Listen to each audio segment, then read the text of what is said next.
Emma Kealy is the member for Lowan in Western Victoria. How are you going, Emma? Great, thank you, Ricky. And as we can hear in the background, you're on the road again. A little bit of delay that's occurred regarding your visit to parts of the electorate.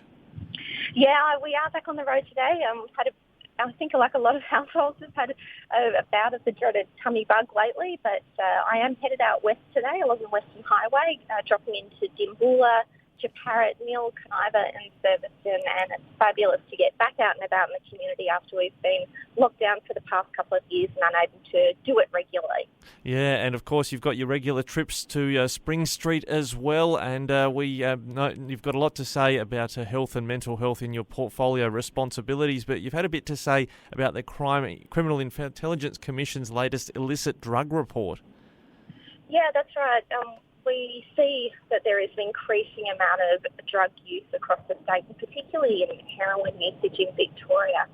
This is really concerning because not only is heroin a terribly destructive drug, but we also know that there aren't enough supports out there. So when people do turn to drugs, and often it's when they can't access the mental health support that they need, they self-medicate with drugs and alcohol and then get into a horrific cycle where, again, they can't see the alcohol and other drug specialists, who are really mental health specialists as well, to try and help them get their life back on track. So we're certainly in a critical situation in Victoria where there simply are no mental health workers, there's no pipeline of mental health workers coming through, and this is even after the government was warned 3 years ago by the Royal Commission that they needed to immediately act to train up more workers, and they haven't done that, and now we've got more people who are ending up on the end of the needle, which is just a horrific lifestyle to enter into and ravaged with crime as well, unfortunately. Yeah, I noticed across the nation, Victoria had some terrible stats, I think an unwanted title of having the highest level of heroin use. The state government seems attracted to the idea of having injecting rooms as a way of dealing with the heroin problem. Yeah, Labor's set up a unique model of an injecting room in Richmond, which is different from any other model around the world. It's unique in how it deals with its clients, and it doesn't keep any stats, including the number of people who actually enter rehab and successfully are rehabilitated, perhaps using a lower level of drugs or less harmful drugs. But also it's next door to a primary school, and for the parents and for the kids who go to that primary school, it's really brought a lot of crime to the area. It's not unusual. In fact, it's commonplace to see drug deals taking place, to see people still injecting in front of and around the school, and even sexual acts. It needs to be cleaned up. One of the key criteria of the success of the injecting room was that it was going to improve the amenity of the Richmond area, and Labor's model has failed to do so. We're now hearing they want to set up a second injecting room in Melbourne CBD, just on De Grey Street, that lovely little cafe laneway that is used around the world in images to try and attract people to Melbourne. And it's certainly not an area where we need to see that repeated scene of more drug deals, more sexual acts, more injecting drugs on the street, which Labor's drug injecting room has brought to Richmond. Yeah, it's interesting to see even the Lord Mayor, Sally Capp, opposed to this idea of a heroin injecting room, someone I thought might have been a little more attracted to a policy proposition from the Labor Party. Yeah, well, certainly Sally has been, she was initially a supporter of the concept, but I think as it's come to fruition and she can see herself that Melbourne businesses are really struggling. It's one of those really apocalyptic scenes you feel like when you walk through Melbourne at the moment. There are so many shops that are closed. Just that buzz and that feeling of Melbourne has completely disappeared after 2 years of lockdowns and restrictions, and that still hasn't fully recovered. So, you know, the Lord Mayor of Melbourne doesn't want this injecting room. They know that it's the last thing that businesses and people who live in the CBD need, and we need Labor to listen and just say, look, we got it wrong, the injecting room model isn't working, and we need to go back to the drawing board. Another hot topic that's come up in Victoria is this issue of pre-selections. I guess I should ask, first of all, where do you sit regarding your own re-election in the seat of Lowan? Well, pre-selection first, Ricky. So Nationals opened up pre-selection in their seats earlier this year. I was fortunate to be pre-selected for the seat of Lowan, so very proud to fly the Nationals flag and to stand up with my colleagues and make sure that the voice of rural and regional Victoria is heard in Parliament, whether we're in government or not. We're very, very successful in making sure that people are delivering, the government of the day is delivering things that we need in rural and regional Victoria. But we know we could do a lot more if we were in government, and we'll certainly be working hard up until the 29th of November to make sure that with the Liberal Party that we've got enough seats to form government and get a bit more money flowing, particularly into our roads in regional Victoria.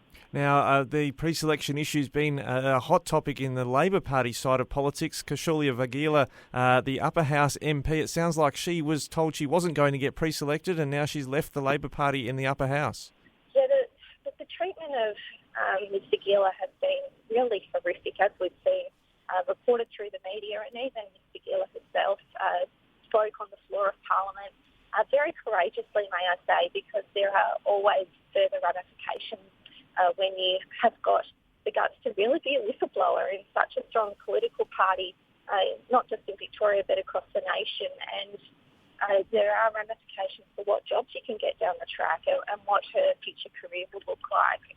She has laid some fairly substantive claims around how she was treated, and it goes back well beyond her pre-selection process. It goes back at least 18 months, if not longer. And look, everyone who just goes to work, whether you're male or female, no matter what your workplace is, whether it's on a farm, in a retail business, whether you're going to Parliament, everyone deserves to be able to go to work and feel safe and not be bullied and not be harassed. And I would like to think that we can all do a bit more to make sure that Parliament is a safe place for everyone to work. But Labor clearly have a lot to do to clean up their backyard and make sure that this bullying comes to an end, particularly the bullying of women. Well, these women's marches that have occurred, for instance, over in Canberra, seem to have directed a lot of their criticism to the Liberal and National parties, but some concerning claims also being made about pre-selection and the handling of the now late Kimberley Kitching in the Labor Party in Victoria. Yeah, it's all very concerning, and I don't have insight into what happened with Kitching, but from all accounts, she was a highly respected woman, a highly respected senator, and she was really one of those grassroots politicians who fought for what she cared for and spoke up without fear or favour. And from all accounts, it does sound like that she had a lot of pressure.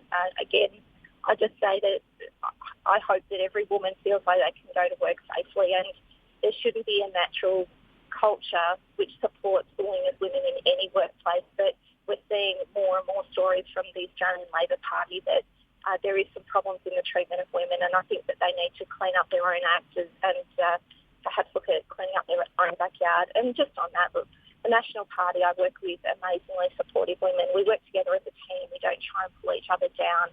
I'm very proud to call Steph Ryan and Mel Bass my close friends, but also colleagues that I know that I could go to, whether it was political advice, something going on in the electorate, some tips and feedback, or if I had some stuff going on in my personal life. And you know, that's what we should be doing. We should be pulling each other up rather than trying to drag each other down. Well, it's a good note to finish on, and hopefully that's the way we go all the way to the November election. Emma Kealy, great to be chatting with you again as you head out around the electorate. Just lastly, are you picking up some of those spots you weren't able to get to earlier in the week because of illness? You getting around to those other sites?